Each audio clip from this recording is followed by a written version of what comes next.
Happy Veterans Day to you. We got the racing week off to a very good start. Selected a winner in the eighth race at PARX today. Whiskey Romeo Sierra, and jockey did a fine job. Didn't rush the horse too much at the start, and got the horse to the early lead, and never looked back. So it looked like it was going to get a pretty good price. It was 9-2 when they were loading in the gate. Um, Ended up at paying 640, but that's the nature of racing these days.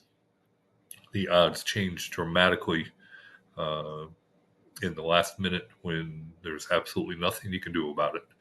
You can't see those final odds until the horses are running. So uh, all you can do is pick winners. You have no control over the price. So it is what it is.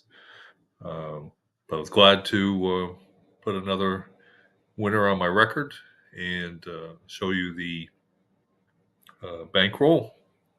So now I have two winners out of seven tries, and uh, my rainy day fund or the bank is now over $1. So starting to put up a little money there. Uh, Again, the uh, money management system is to wager 1.5% of your bankroll. And when you win, you take 7% of your profit and take that out of your bankroll, put it away in a rainy day fund.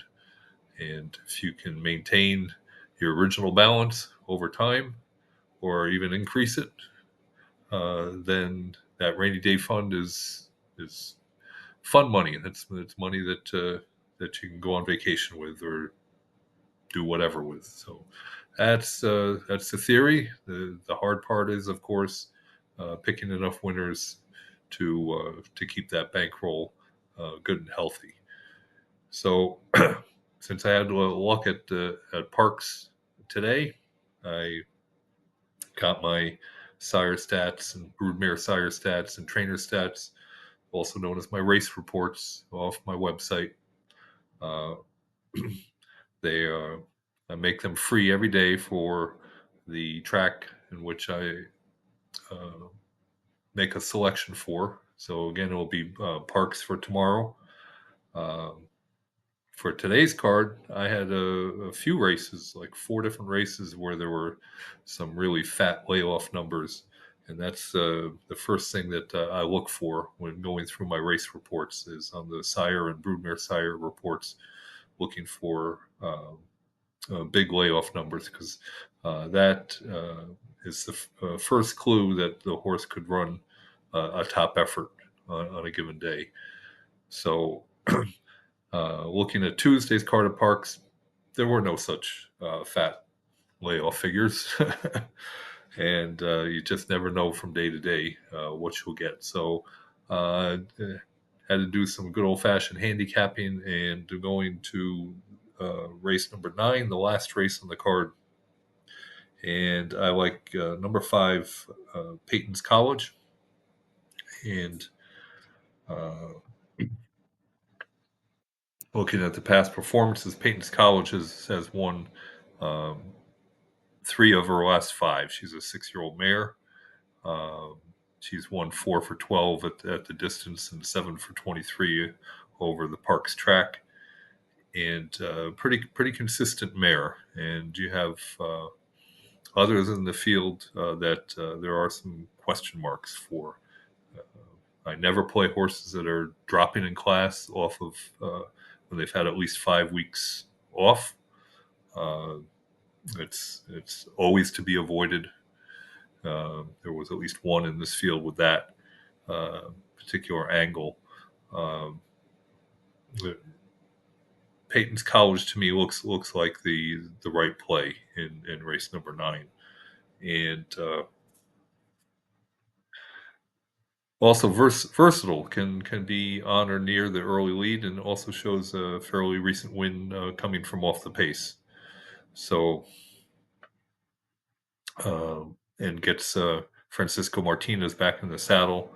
He wasn't there last time, but he's been in the saddle for all three of those recent wins.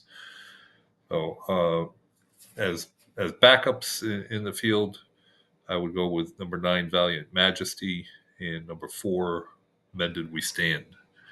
Um, so if Peyton's College ends up being scratched, I may or may not bet on my other two selections.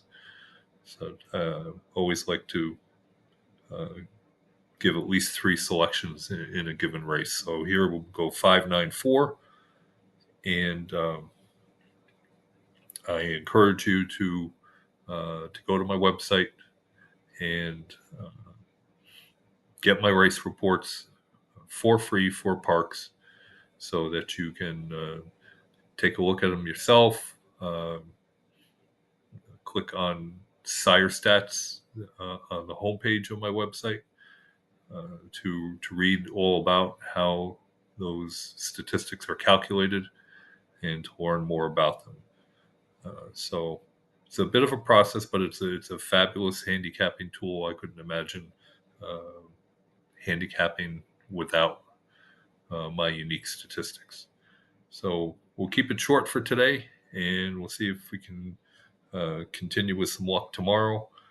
And I will talk to you tomorrow.